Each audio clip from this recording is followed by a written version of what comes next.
All right, I finally get it done. Finally did it. We did it.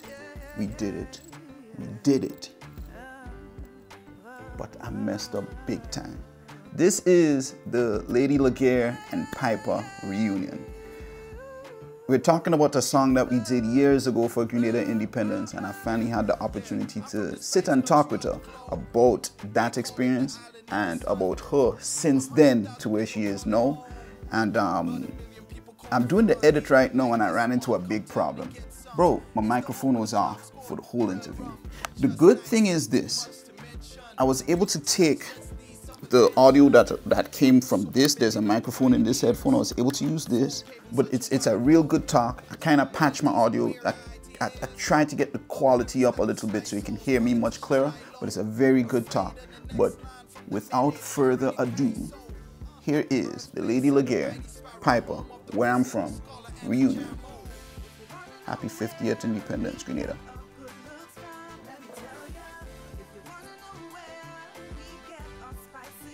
All right, so we're recording. All right, so do I say Crystal or do we say Lady Laguerre? We can say both. I identify as both of those. Identify. All right, so I have on the description on our song, I have Piper and Crystal Laguerre. So I need to. So should I leave it as that or change it to Lady Laguerre? I already like Lady Laguerre. No, you should. I mean, there was a time when I, as an artist, referred to myself as Crystal Laguerre, and then I eventually dropped the last name to just Crystal, and then my last change was Lady Laguerre. So it's different phases of me, you know. Yeah. So different time period. We will know what era we in by what we call it. Exactly. I like that. I like that. But I'm really, really happy that we can have this talk, because this will be kind of probably our only talk that we had since we did that song. True. 11 years ago.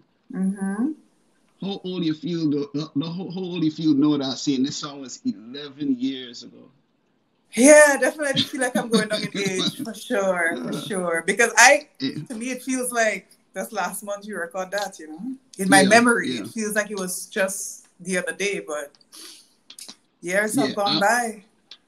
I would say this, right? I'm really, really happy that I was able to get you on that song.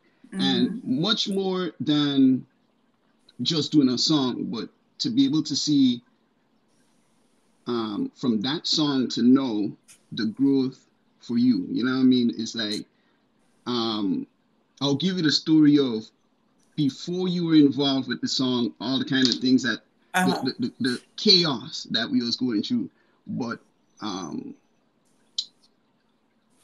from the inception, from the completion of that song to know, like, I'm looking at Crystal Laguerre, Lady Laguerre as, yo, you know what I mean? Like, wow, look at the growth. Look where she is now, and all the things that musically in Grenada, what you've done.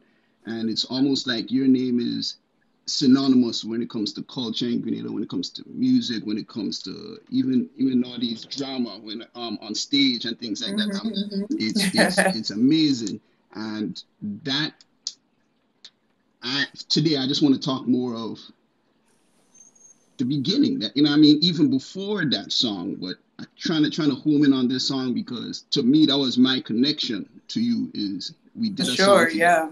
And we met probably twice or something like that, once or twice, because we met for the video shoot. I feel like I never met you before. I'm just joking. But yeah, definitely you and I just really, like, let me see how this thing went down, right? Because, I mean, Pianki is the common denominator in all of this. Yeah. And he hit me up, I believe, and he told me, you know, he has a friend that's doing a independent song, and, you know, they want me on the chorus. I'm like, okay, well, what do I have to sing? He's like, just come in the studio.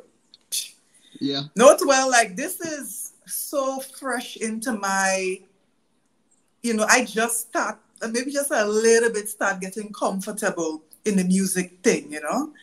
I don't really feel like I haven't released a song as yet. Never really spent much time in the studio prior to that. And he hit me up and he was like, oh, let's just go to the studio. And then it's just so crazy to me how talented Pianki and Sandman are, right? I can never forget this. I can never forget this because I remember being in the studio with these two guys. First of all, I walked in there having no clue what I'm about to do. And they're like full of energy. They're like, yeah, we're about to do this. And I'm like, do what? Like, what are we doing? I don't even know. And he told me just go in the booth, put on the mic, put on the headphones. Yeah. And I was like, okay. So I did. And they played the beat for me. And he's like, just sing some, little ooh la la, some la la la's over it. Get the melody.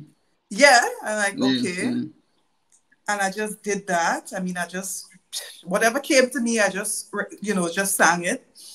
And I said to myself, well, I don't even feel like that song good, like them guys and them digging it, And I, like, in the moment, I couldn't see what they were seeing because obviously they've been around this and they've done this a lot more than me. So I couldn't see what they were seeing, but I'm just there and I'm just doing it because I'm like, okay, this is a nice opportunity. I want to start recording and stuff too. So this is, some good experience for me.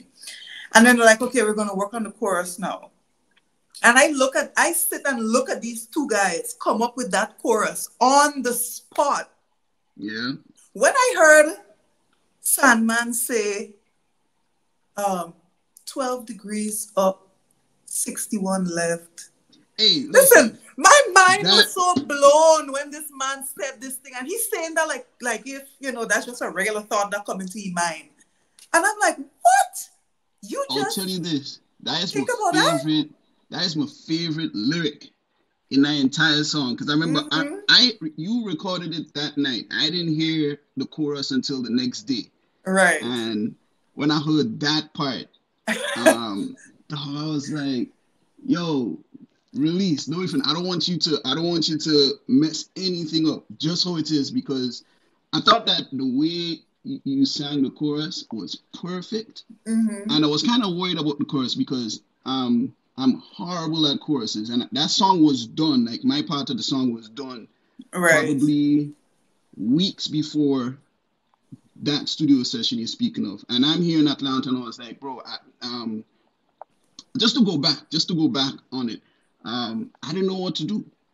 All I know is Independence coming up, and I wanted to do something for Independence, and I did 3 verses, and Pianki wants this song to be released. And I'm like, bro, we didn't have a chorus. We didn't have a song.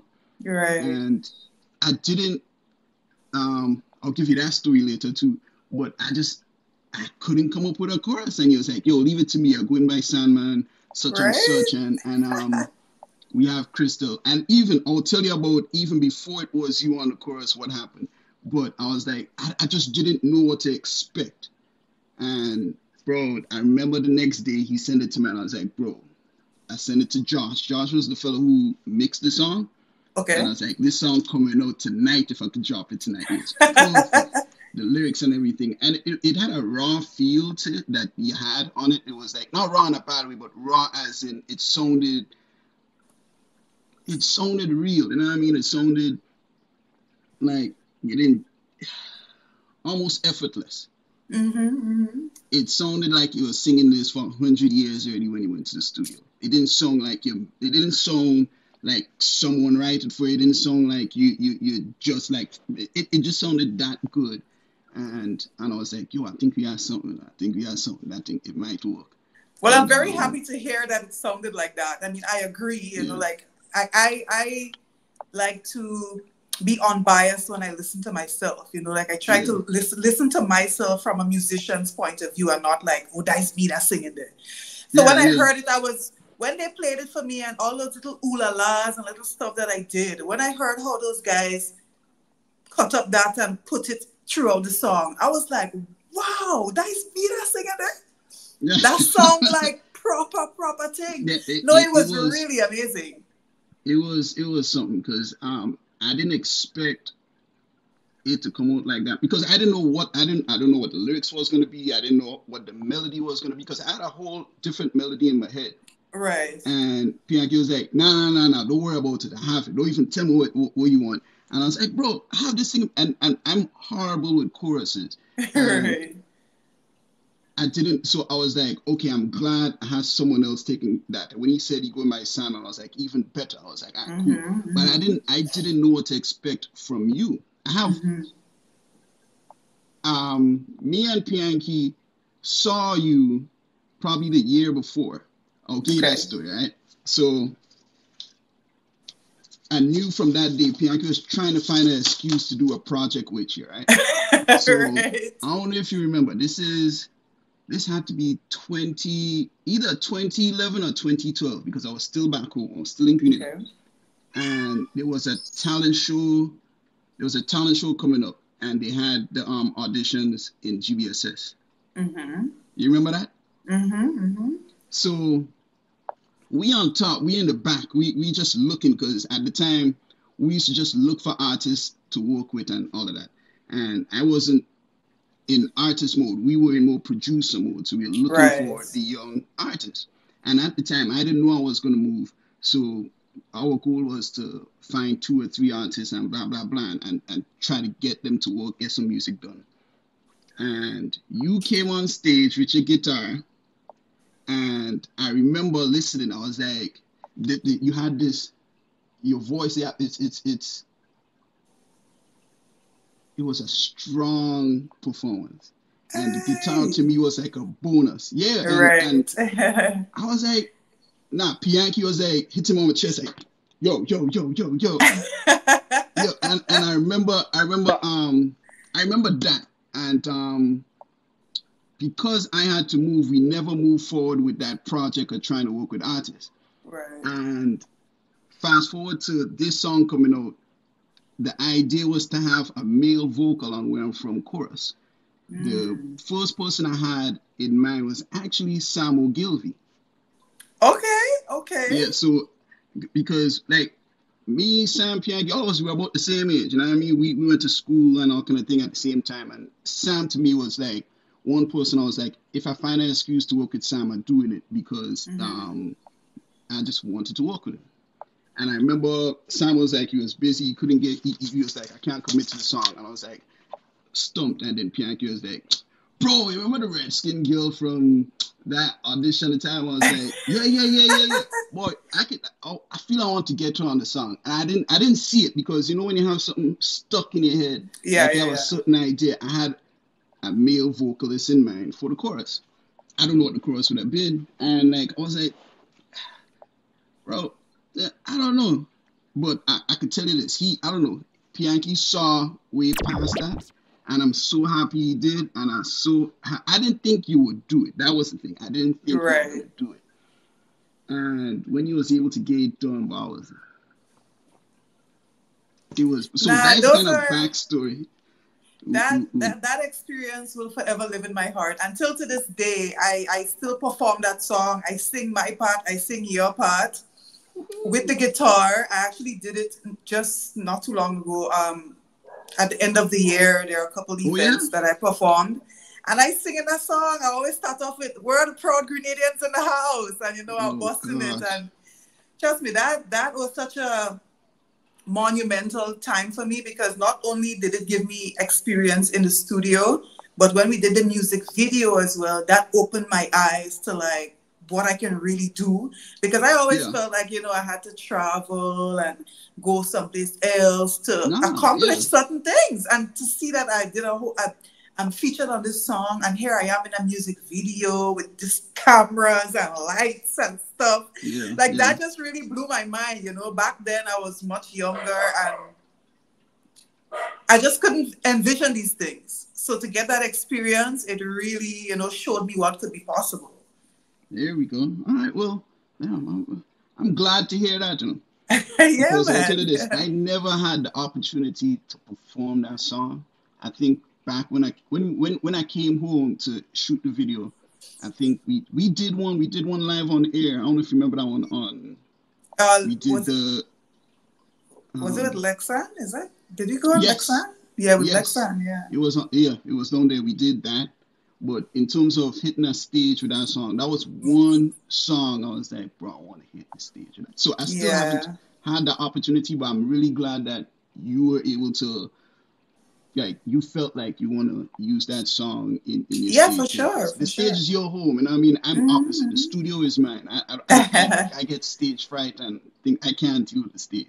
But I really wanted to hit the stage with that song. Like it's still like if I get an opportunity, we had to do that. We had to For do sure, that for song. sure.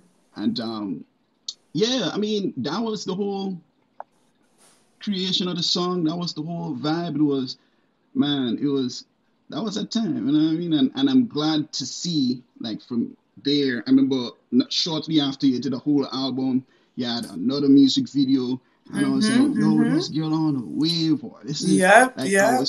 I was so happy that probably this probably had some input in I'm this, you telling know? you, it did. It definitely did because there was a group of producers who approached me to do the album, Mm-hmm. and I feel like if I didn't do where I'm from, I probably would Mm-hmm. have said no to that because I would have not been able to envision it.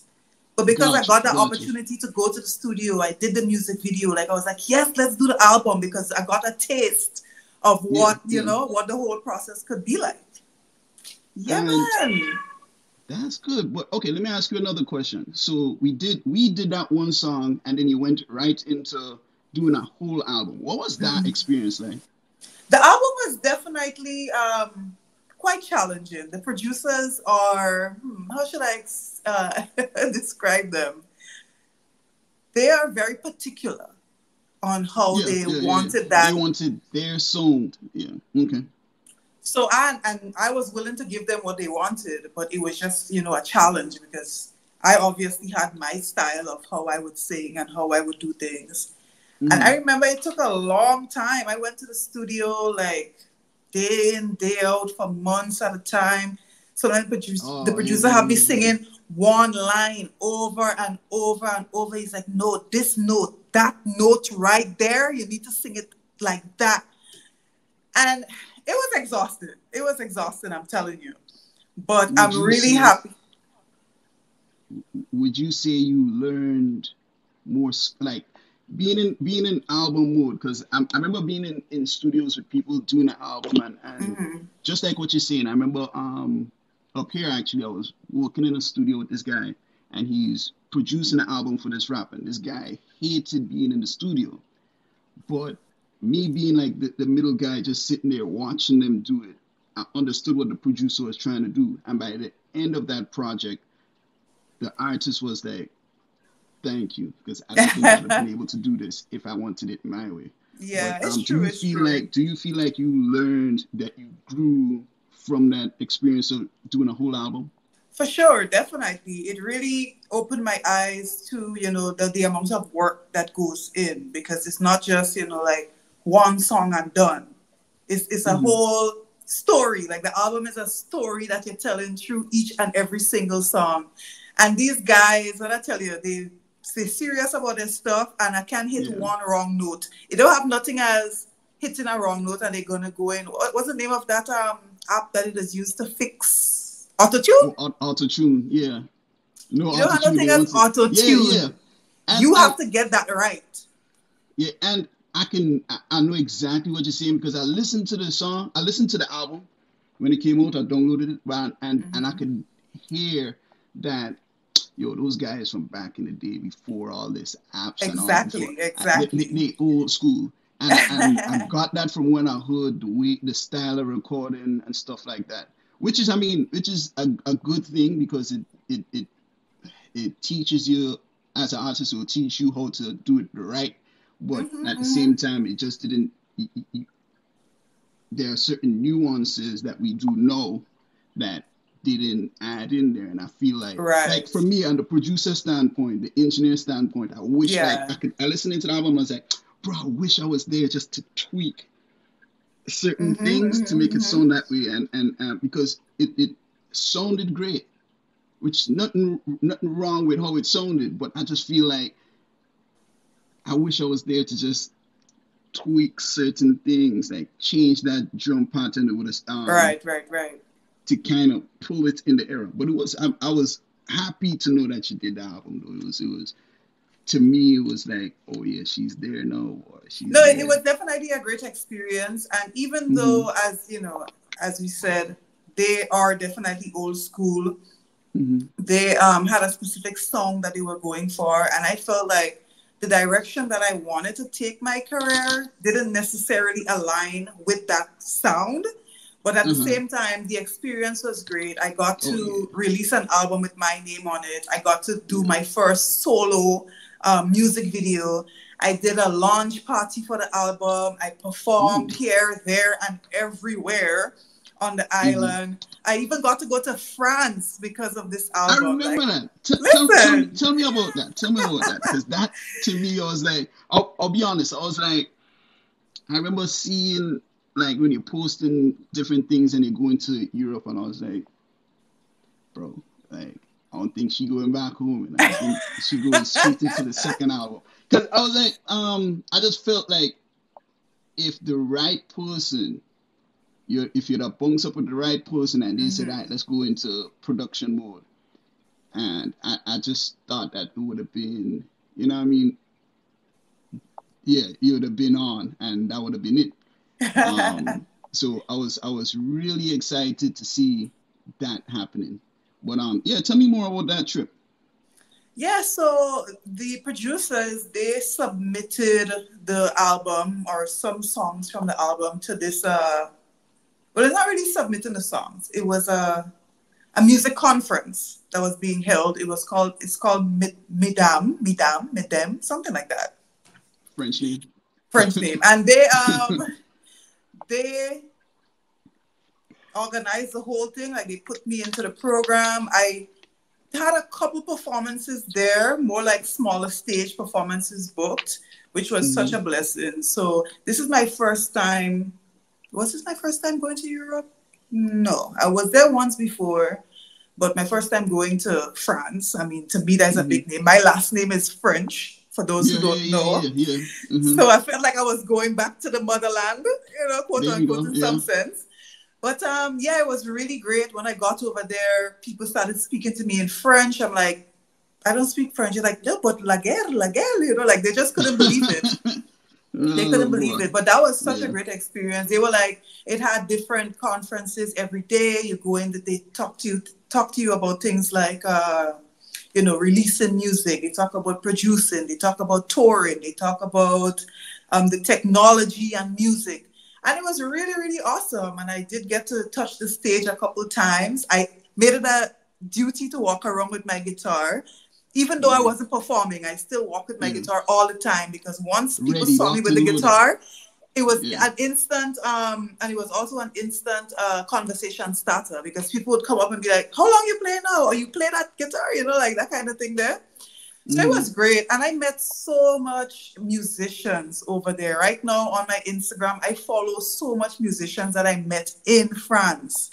And to see, everybody's obviously on different levels, but I'm happy to see that no one has stopped.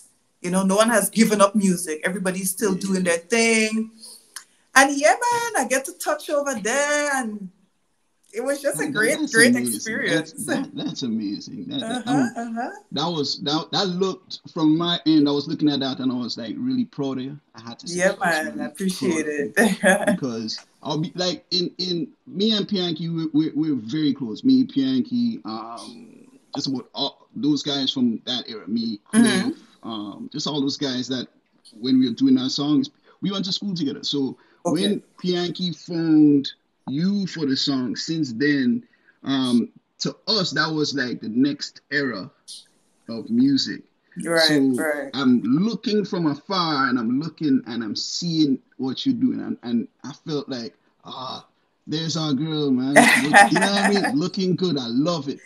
And so I had to say, I was really proud to see you going forward in music. And, man. Thank you. And okay, so I want to go a little further now. So stage performances, the guitar, how did you get into guitar? So before I even ask this question, if you look right here, this guitar, right? I have one. I got this for Father's Day. Judy, my wife, got it for me for Father's Day last year. Okay. I've touched this guitar probably one time. It's more of a wall piece versus anything. Because I just don't like, this thing is like, I don't know how to use it. I watched some YouTube videos and I was like, nah, boy, this thing is for magicians. What? No, man. I'm a keyboard guy, but guitars, I don't get. What got you, how long were you playing guitar? I feel like I'm maybe going on 12 years now since I've been playing. I started pretty young. I used to be in a band called Bearers of Hope. It was with a lady called Marcel Belma. I always, every time I talk to someone, I have to bring up this lady's name, Miss Marcel Belma. This lady is so important in my career because that audition that you and Pianki saw me at, she's the one who convinced me to do that.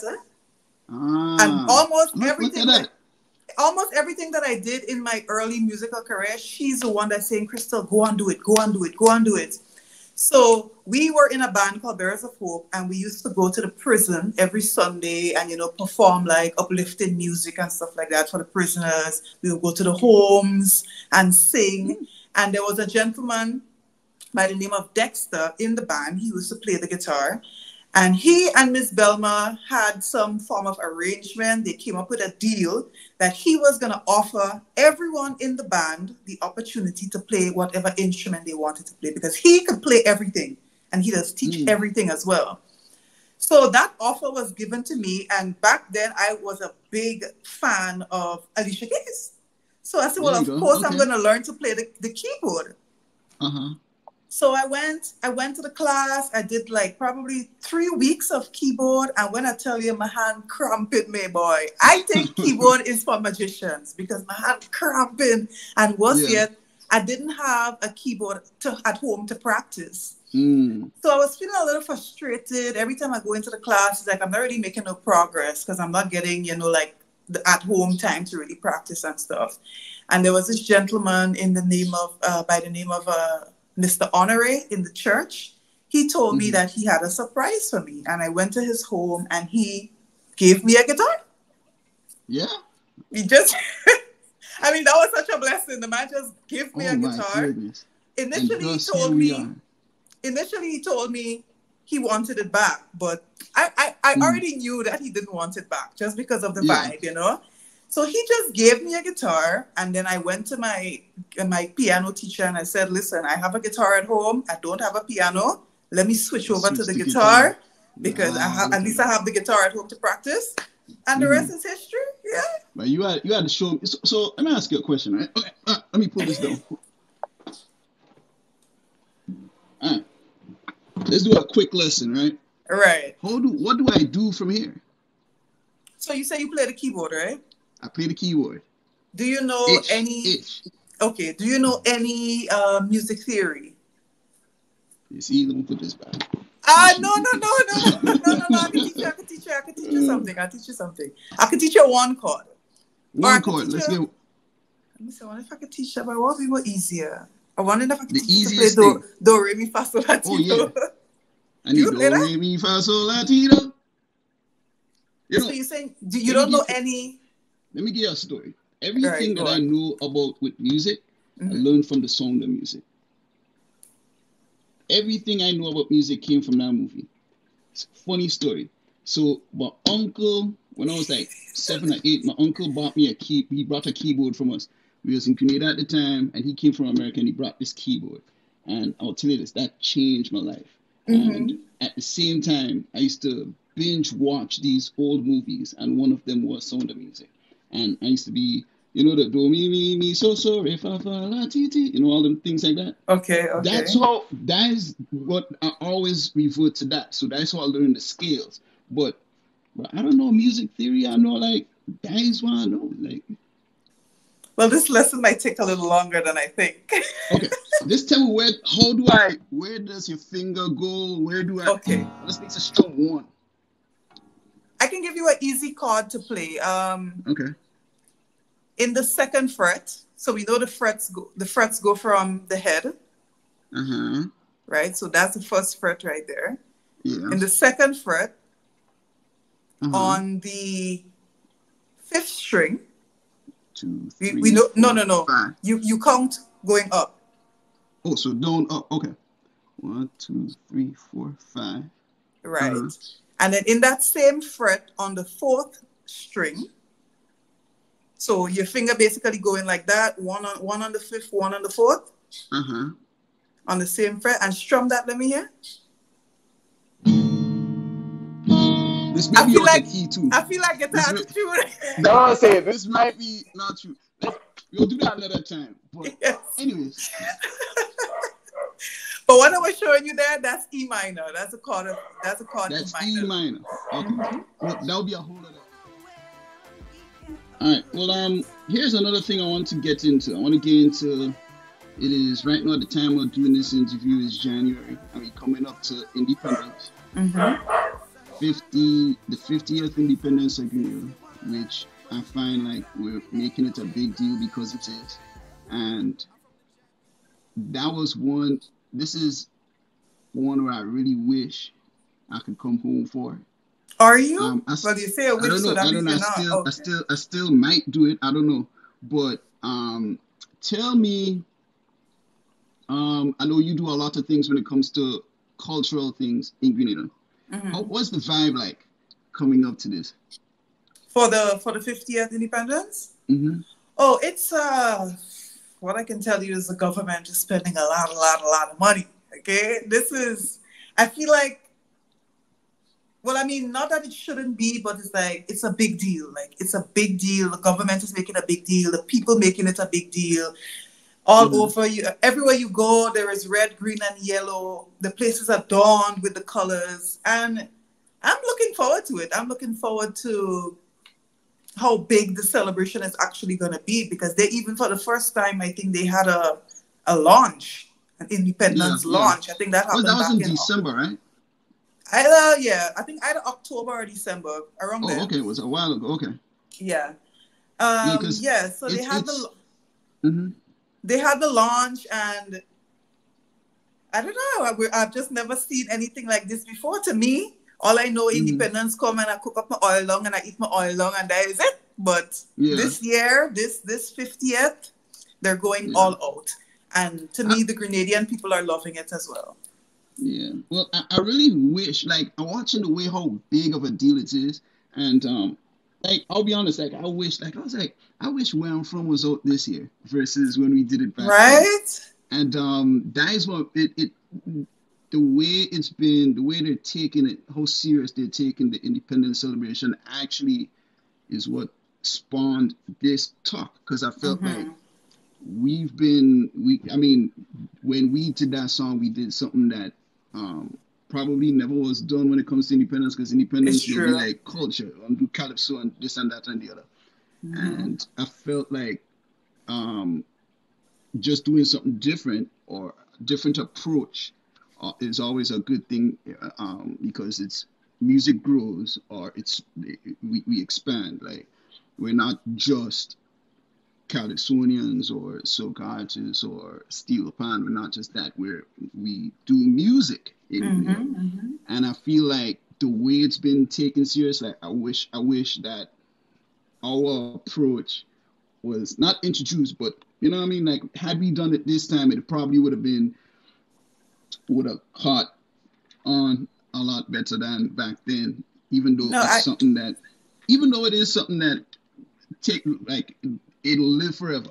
But it got me so excited about independence again, because my memory of independence as a child, long time ago, was going in a stadium and they have, the police band doing their thing. And I remember I probably went once or twice as a child, but I remember how it changed how you look at your country, you know what I mean? How you look at the stories, because they talk about history and things like that. And when you're a child and you're more, you take in things better than when you're an adult. So us as adults now, we take things for granted, but I feel like that new approach that they're doing now like is I feel like that new generation growing up, that those kids know, looking at the way we take independence serious, like it's cool. I love it. I love that, and I wish I was in some way I'd have been able to partake.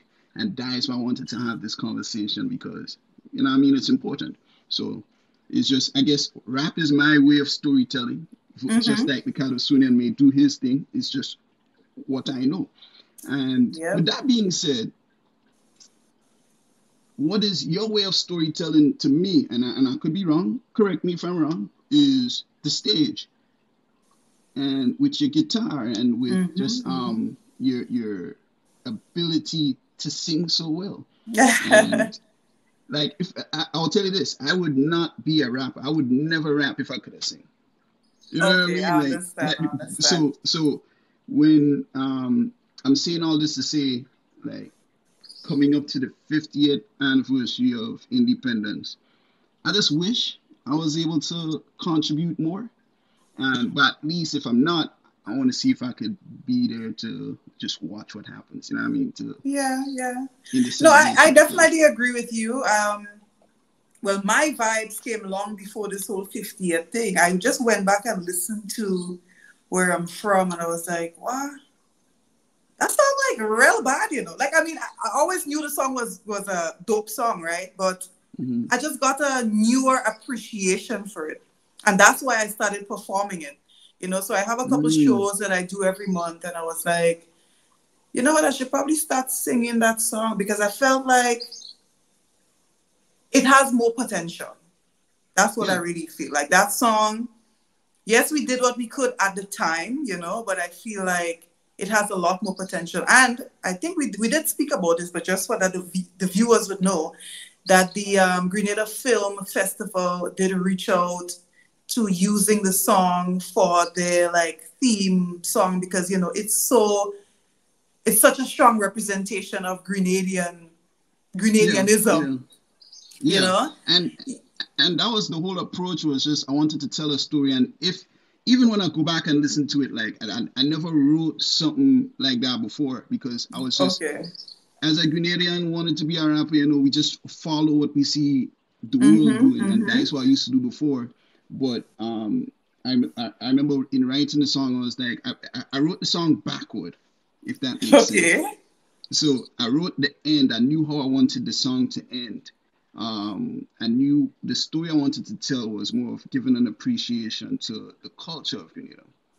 And I was like, it'll be weird for a rapper to be talking about culture. And I was like, well, it's weird, but I want to tell my story. Right. And if you notice, I talked about the older generation in the first verse, like in the end of the first verse, home of this one, that one, the other. The second verse, at the time, those would have been the current artists at that time, and in the third, what I would have in my head would have been the future of music.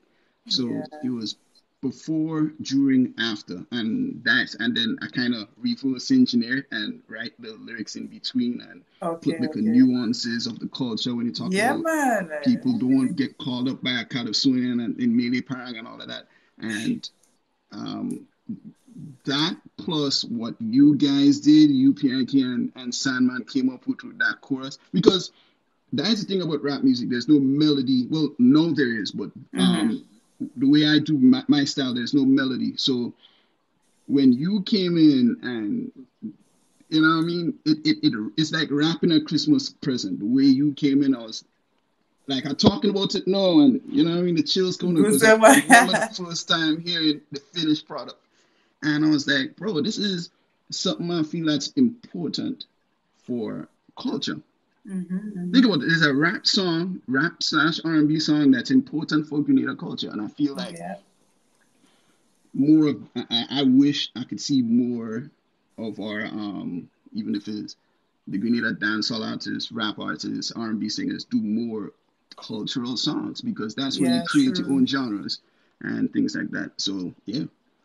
Just to say one more thing about us going in the studio, right? When they came up with the lyrics and I, you know, did the voicing and stuff, and I was like, well, in my head, to me, that was just like, you know, I didn't see it at the point in time.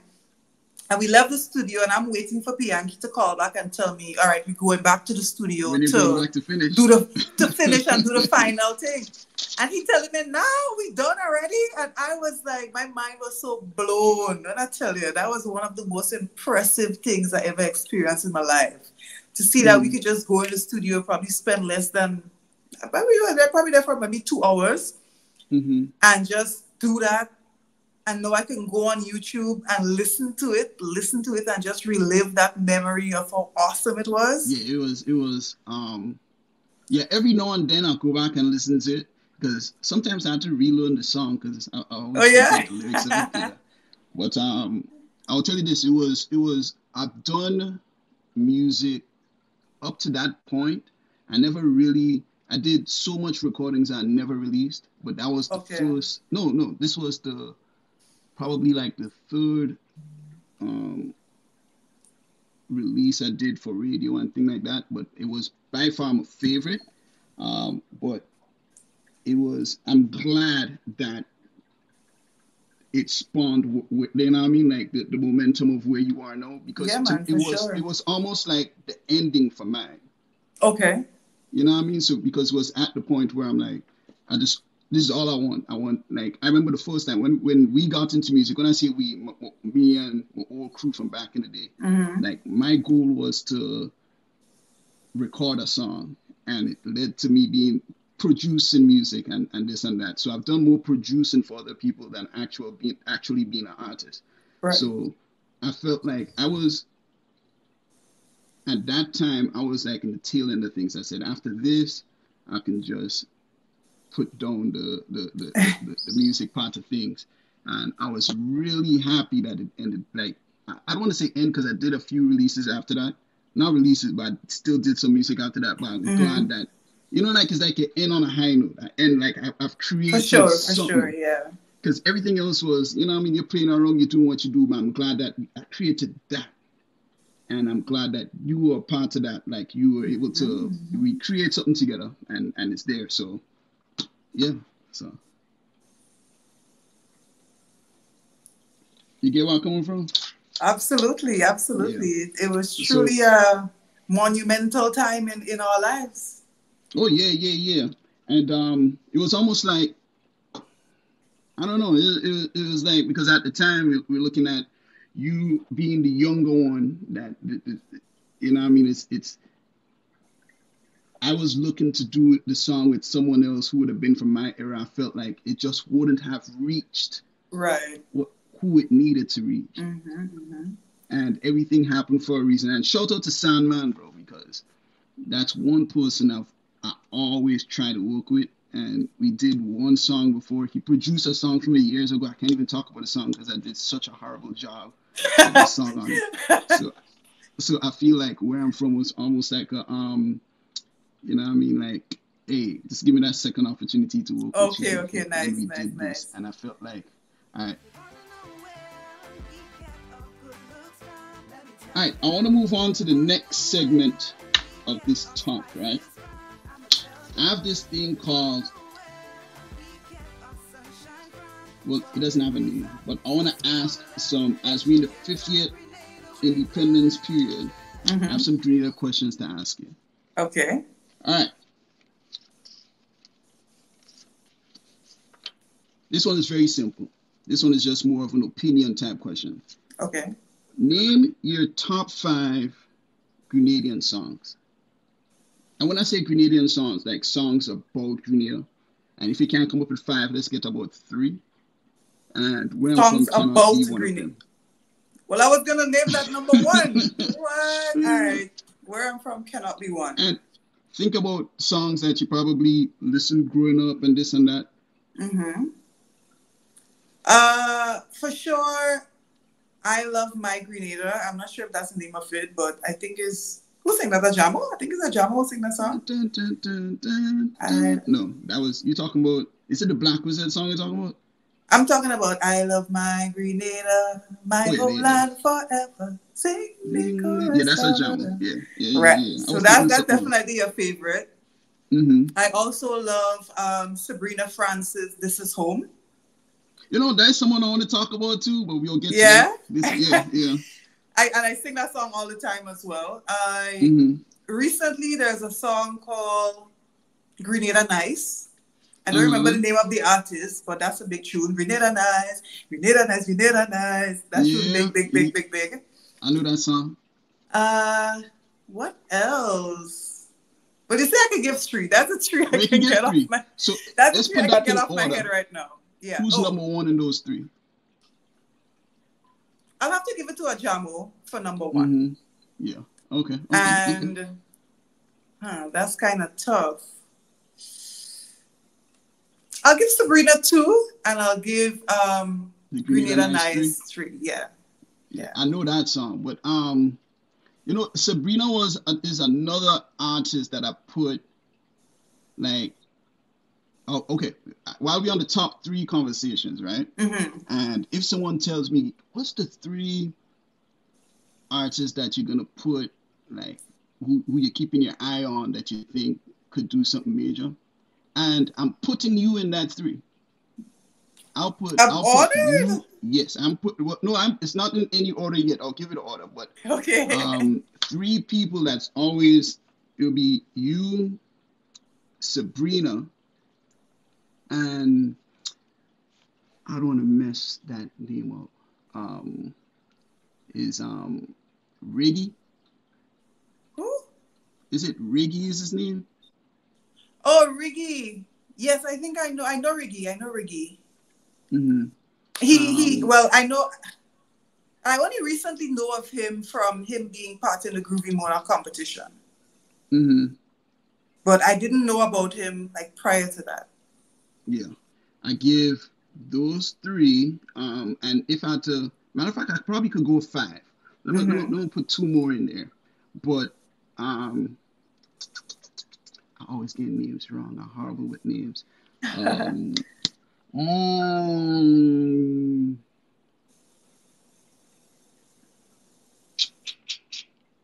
What's his name, bro? You know what? Let's stop there for a sec. Let's stop there. That is my 3. And I ain't being biased, but I won't be biased on this one. But truthfully, you go number 1. You will go number 1. I'll put Sabrina 2. Riggy 3. Riggy 3 because I don't know enough from him, but I know enough that I know he's going somewhere. And there's other people that I see doing amazing things outside of Grenada and whatnot. But I don't want to judge it on what they're doing. I want to judge it by what I think, my personal opinion. You know what I mean? So this is in no way saying, oh, you're trying to say this one whacker than this. And I'm a big Sabrina fan, but I feel like why I'm putting you number 1 is because I remember my first thought when the same day when me and Pianki was at the audition and we heard you with the guitar and we were like, yeah, that is the one. You know what I mean? And to look, no, I still feel like you've mastered the stage. Okay. And I feel like I need more songs from you. Like I feel you should go into album mode and give us another album.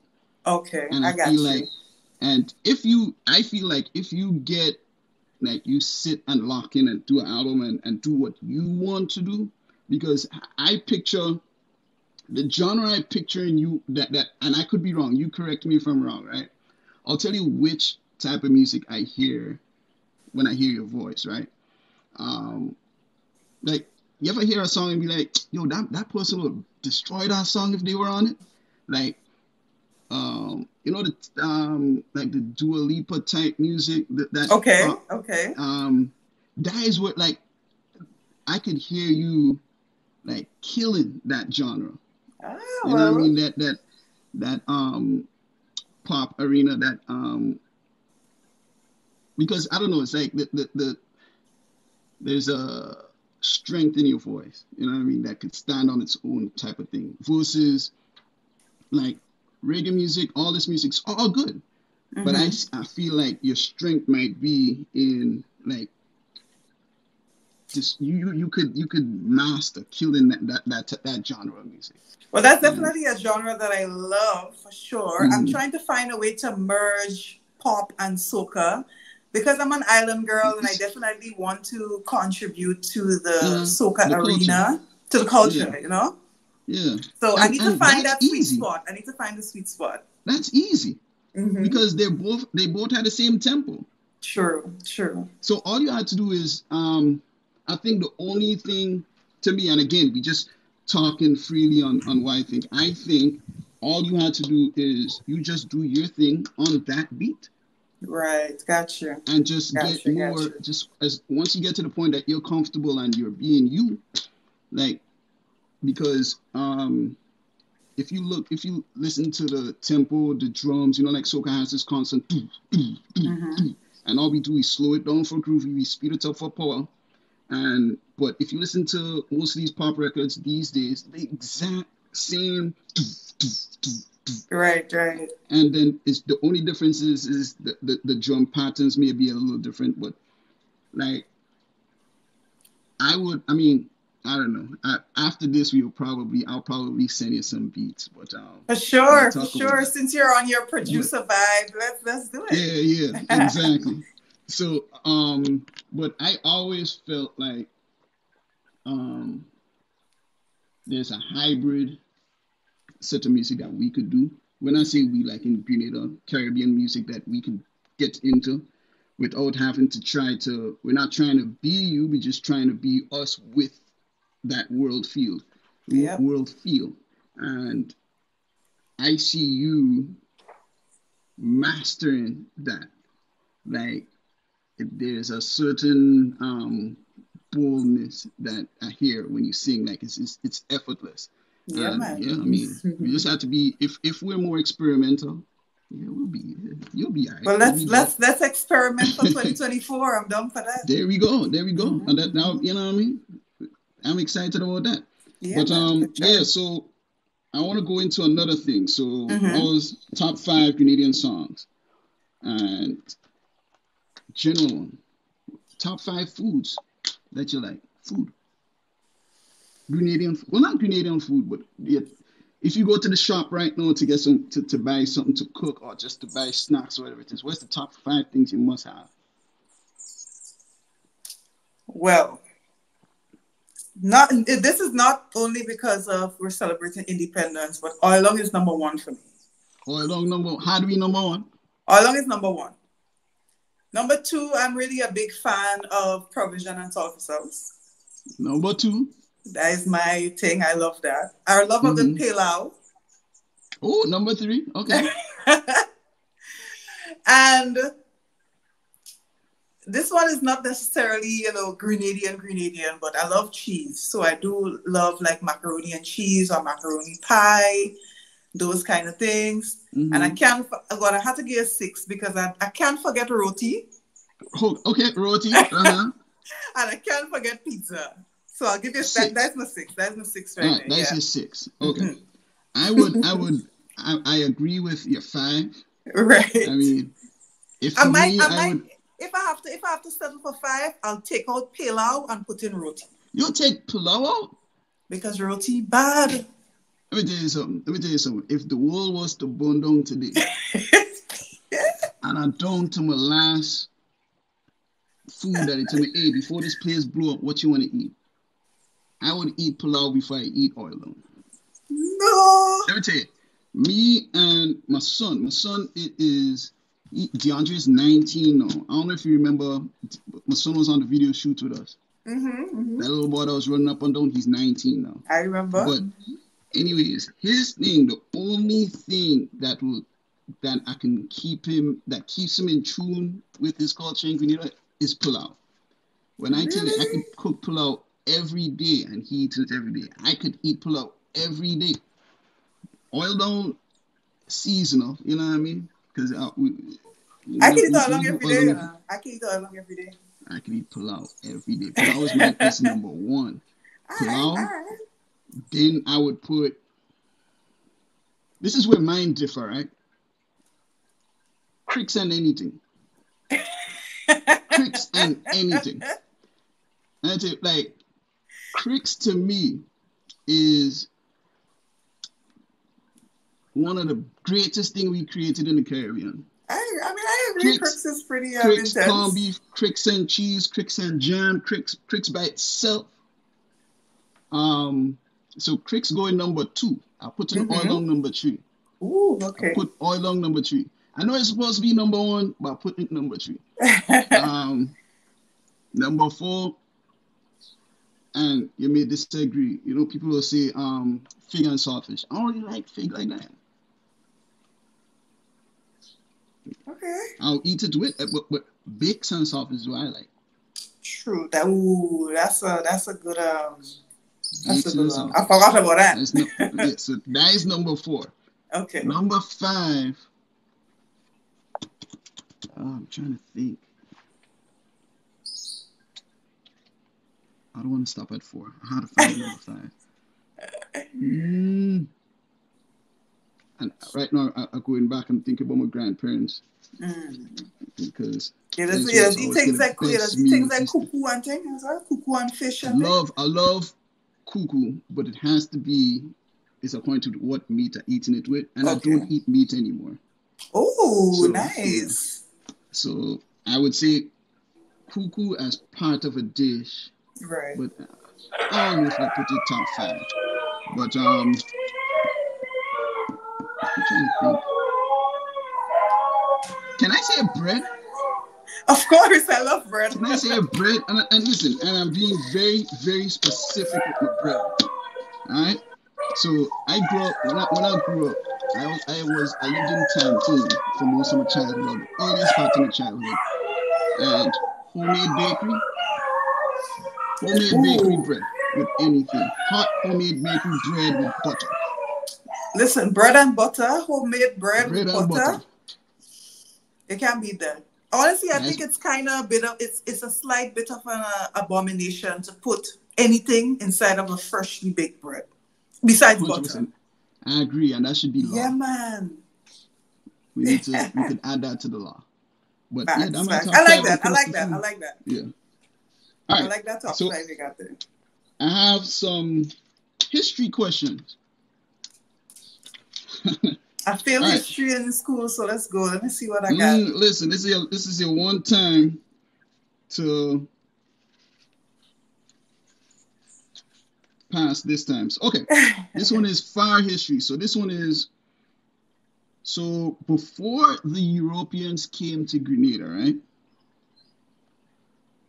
What did the Arawaks call Grenada? Can I ask a question? Yes. What did the Europeans call Grenada? Grenada? I guess probably Grenada. I don't know. We had different iterations of Grenada since when the Europeans came, because it was the Spanish, then the I don't know, French, whoever, the Laguerres, I don't know. Yeah, wow. Listen.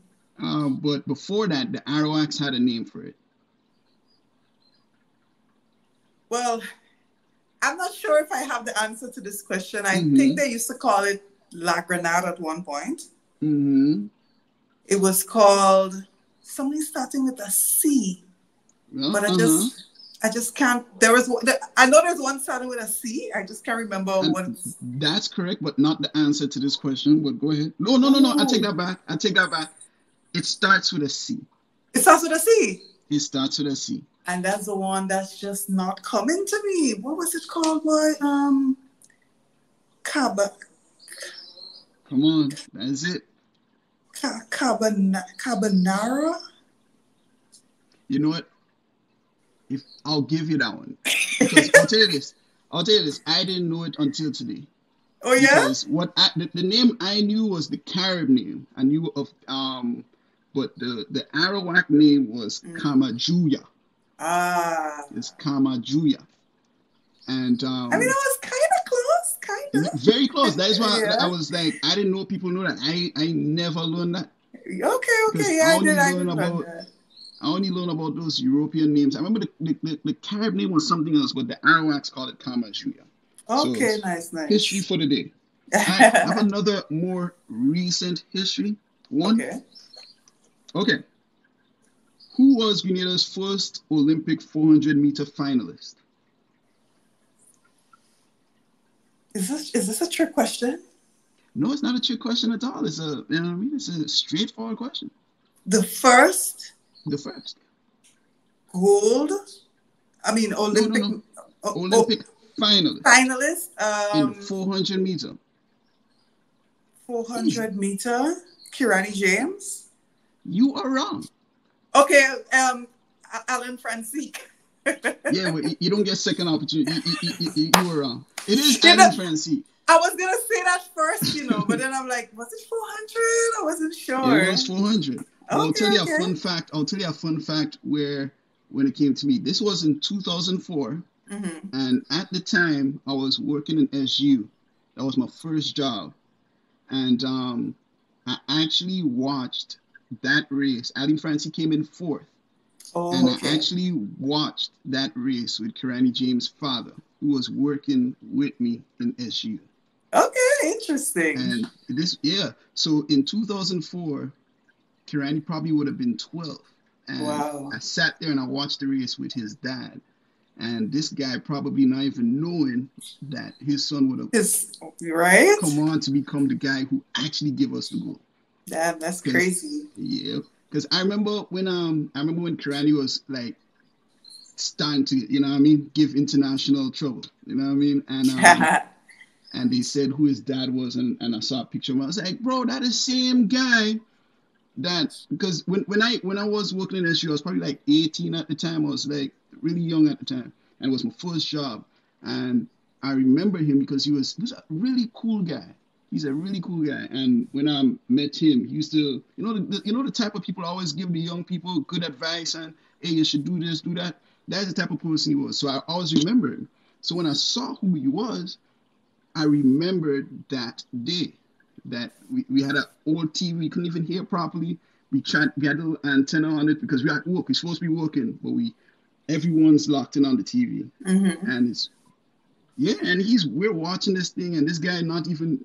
His son probably at home, like this guy is about to be the biggest thing in That's 8 funny. years from now. So that was an interesting fun fact. Yeah, okay. Man. So I have another one. What's the name? This one is very current. This is for this year. Okay. What's the name of the official 50th Independence song? Going up, going up, going up,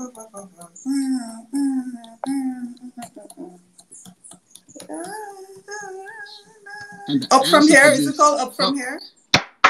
There we go. All right. I want to ask a question when it comes to that song. Okay, go on. How come you weren't on that song? I don't know. For some reason, I felt like there's an independence song that'll be the 50th anniversary song, the 50th independence song. I just felt like you should have been.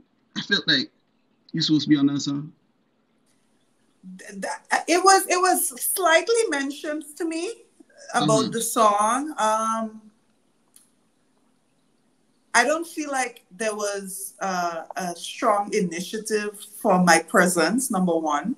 But also, on my end, I was also heavily with child at the point in time when that project was happening. I'm saying no.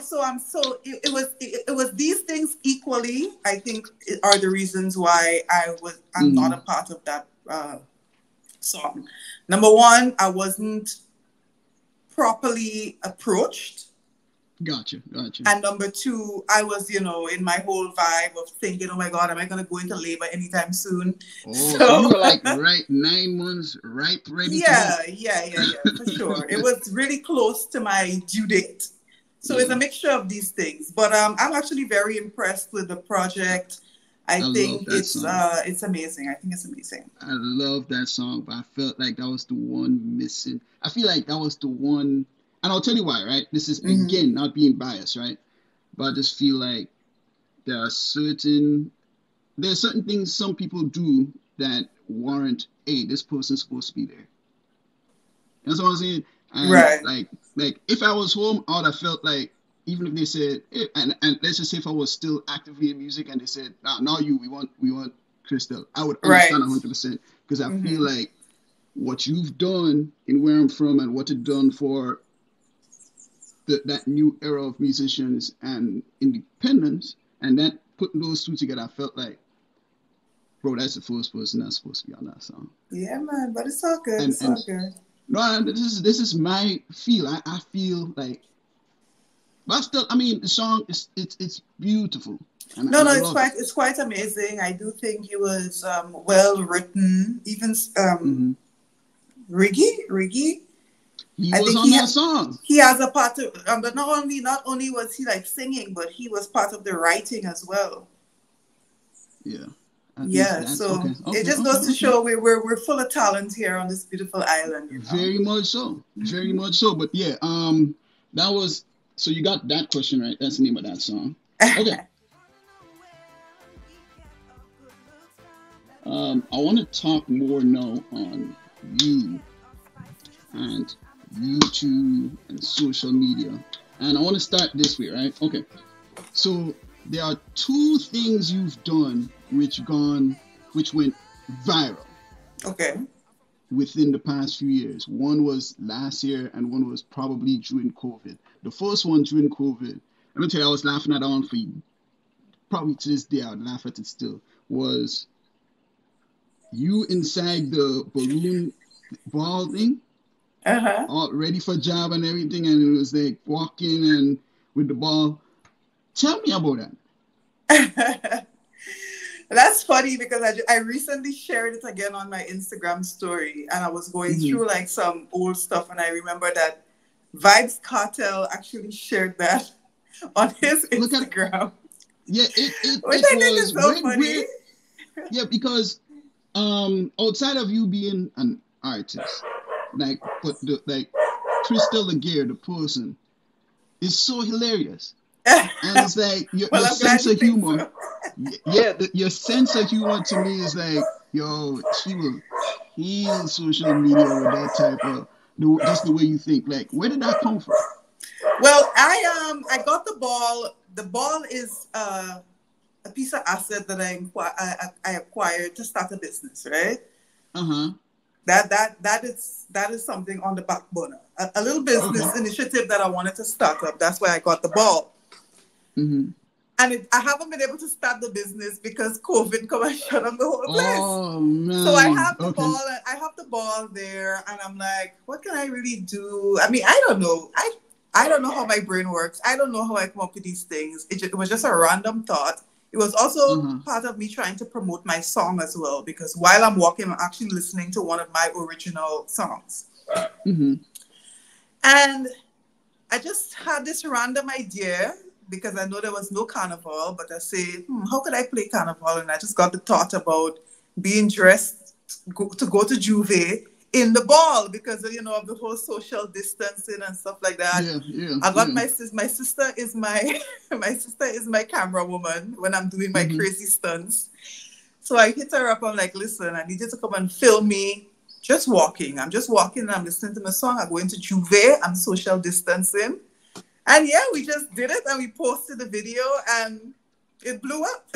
Listen, that was, and I really liked when it was, because during COVID was just, people found ways to stay funny, laugh at situations. And we didn't have carnival, and here comes Crystal coming down in a ball, ready for the job. And I thought it was so funny. I was laughing at that for days. And the second one was your pregnancy announcement. Right. Funniest thing. Oh yeah, true. That was hilarious. And I was what made you do that? The idea behind that one, there is this Instagram account where I think it's called a guy with signs. And his entire Instagram is him just holding up a piece of cardboard with something written on it. The white guy, right? Yeah. So I came across that and I thought that was so cool. I wanted to do something like that for a long time. And when I found out I was pregnant and my belly started to grow and all of that, I said, that would be a really cool way to announce my pregnancy. And initially I was going to put "I'm pregnant" on it. and go some random place and take out the picture. So around the same time, I decided to go and take part in the Groovy Monarch once again. That's something that Lady Laguerre is doing these days, taking part in the Groovy Monarch. And my belly up in my nose. So after I finished perform, I went back to look at my performance, and I saw that a lot of people were commenting on my stomach, like saying, "Oh, it was she almost fat." like a buzz. You know, like people were really like low-key body shaming me. I wouldn't lie. I remember that because I was paying attention to Soca Monarch and all of that, and I saw. I don't know. It was no. Let me take that back. I saw the announcement first, and I went back, and because it was so much things around it, and I was like, oh, that's a very hilarious way to announce the pregnancy. But then I kind of saw that story behind it too. So it was almost like, all right, let me just answer. But you know, I took this picture a while. Like I took the picture before taking part in the competition, right? Because I was planning on posting it as my pregnancy thing. And I decided, you know, just to keep it cultural, because that's what I'm known for, I decided to swap out "I'm pregnant" for "a breed," because that's a very local thing to say. I love it. All these things just happen to fall at the right time. You know, a lot of people felt like, oh, she's hurt that people are talking about her, so she make an announcement. Like, I've been planning to make this announcement for the longest time. I just chose the opportunity because I realized a lot of people were commenting on my weight and talking about she belly, she knows, and da da da da da. I just decided, you know what? No, since people are already talking, now is the time to post it, and I did. And funny enough, I even released an entire song. You really, tell me about that too, because it was like, you know what, and I like that. I'll tell you what I like. I like the fact that you took that opportunity, like you took a situation and turned it into a product. Yeah, man. Because it's like most people, like even me, if that is one of the things why one thing I don't like about being an artist is you are the artist. And people don't separate, they don't separate the person from what they're doing. And for sure, you as being the artist, you reading them. I don't care what nobody say. I read comments. I read. I do all the time. You know what I mean? And it's easy to hurt my feelings. You know what I mean? So when I saw what you did, I was like, that's genius. I love it. You know what I mean? Like it's I knew. Like, yeah, she ready for social media. Like, yeah, I don't take anything personally. I actually found a lot of it to be quite funny. I mean, I think I'm very funny. So when somebody says something funny, as I tell you, I can unbiasedly watch something. Like, yes, my belly did, my nose. Like, it was like all those comments were really funny to me. And I want to give him his credit. Jab Moses was actually the one who hit me up after I posted up the whole Abreed photo. He hit me up and he's like, Krista girl, this thing gone viral, you know. This thing has such a buzz. You need to put out a song about that. You need to do something. You need to capitalize on this situation. And I wasn't really thinking about it at a point in time, but when he brought it to me, I was like, that's very interesting. I said, well, Moses, boy, my mind not even on that. Like, what do you have? Like, do you have anything? And he sent me like a first verse of that. I mean, I did take my time to like change it up to how I would want to say it, but he initially came up with the first idea, you know, to start the song. And he hooked me up with a producer named Hunter, a guy from St. Vincent. And when I hit him up, he was like, oh yeah. I was so surprised. Like that's what really opened my mind to realize how viral it actually went. Listen, that was something else. When I hit him up, he was like, "Oh yeah, I know. I've seen the photo." I'm like, "Okay, well, I want to do a song," and he was really interested in getting on board. And then I went to who did I go to produce that? I went to Impulse to Okay. to record, and it was Impulse idea to put. There's a little introduction there from this lady. She's kind of going viral on the internet as well. She says a lot of crazy things. So I took part of her audio to put as the introduction for that song. Just a nice mixture of things that are going viral on the internet already. Okay. Yeah, man. And then the song came out, and it's just vibes. It's just vibes. Yeah, that to me was a very I feel like that was a very good moment for you. Yeah, man, for sure. Especially with you venturing into being on social media and YouTube and things like that. Because I remember you used to do vlogs before, and and you correct me if I'm wrong. I feel like that kind of like I need to take this. I need to get more. I feel like right after that you started to be more consistent with your videos. And I guess you were having Joselle, and you probably wanted to document that. So true. Yeah, that probably played a good part in it. But I felt like that was like, all right, let's go. You know what I mean? Let's take. No, it really gave me a push. It gave me a push because, as you said, I used to vlog years ago, and I took like a 2-3 years break, which kind of rolled into COVID as well. My recording device got damaged, and I just kind of lost my motivation as well. And then COVID came, so that was like, what am I going to be recording? Me sit down in the house whole day. Yeah. So I really took a long break, but then after, I did the whole getting into the Groovy Monarch, getting into the soca arena, then these things happening with the social media and me, I just really decided to, jump on the horse and keep going. Yeah. There we go. Yeah, that to me, I was really excited to see you getting back on that because I even know that you being a new mom, even your little baby girl Roselle has her own Instagram page too. Oh, you mean? Yeah, man. Tell me about you and social media, like where you're planning to go with this, because I know you're going somewhere far with it. Well, I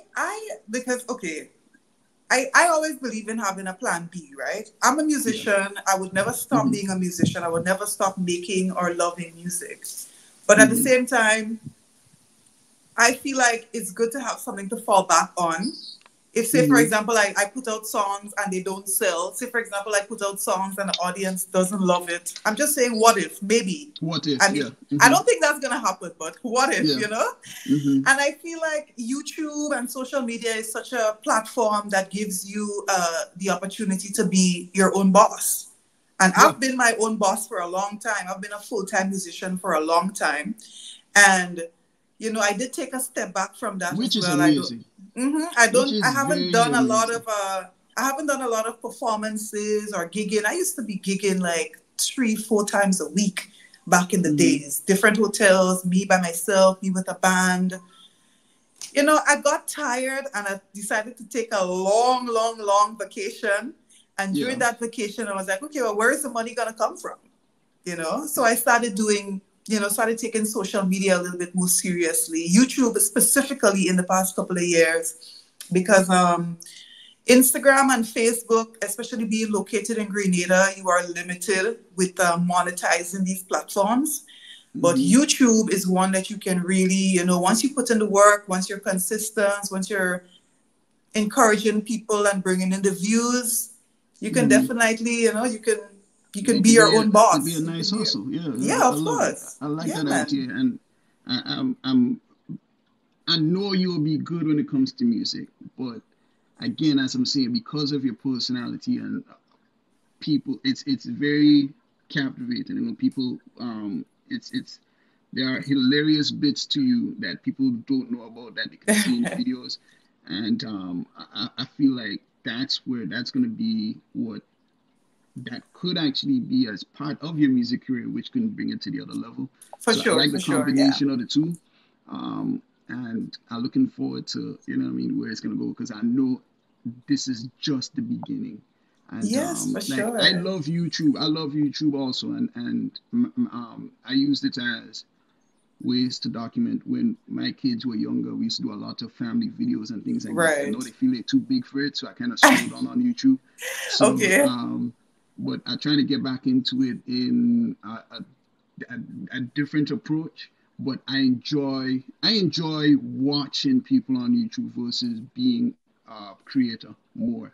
And like conversations like this, like I look forward to speaking with you in terms of what we've done, the music. But I feel like you on social media, your YouTube channel and things like that, like to me, it's like I'm talking to someone else. I'm talking to, as a fan, I'm having this conversation with Lady Laguerre from YouTube. I feel like that's a bigger personality than what people would just think you are, just a musician, and it's way more than that. I really appreciate it, and I just want to give a little bit of advice to anyone who is thinking about starting a YouTube channel. My mindset is if I live to see 70 or 80 years old, I would be with my cup of tea watching 21 and 22 and 20 and 30-year-old Lady Laguerre and all the things that I used to do.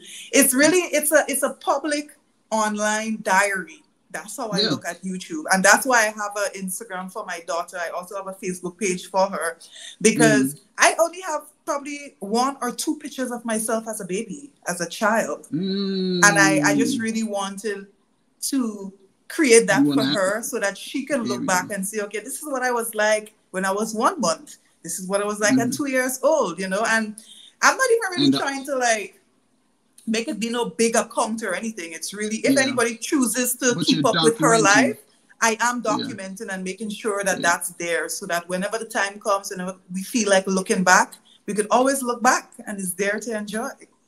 Yeah, that's one piece of advice I always give to new parents is take as much pictures and videos as you can, especially when like you know what I mean, you're a new mom and where we at 2 months now?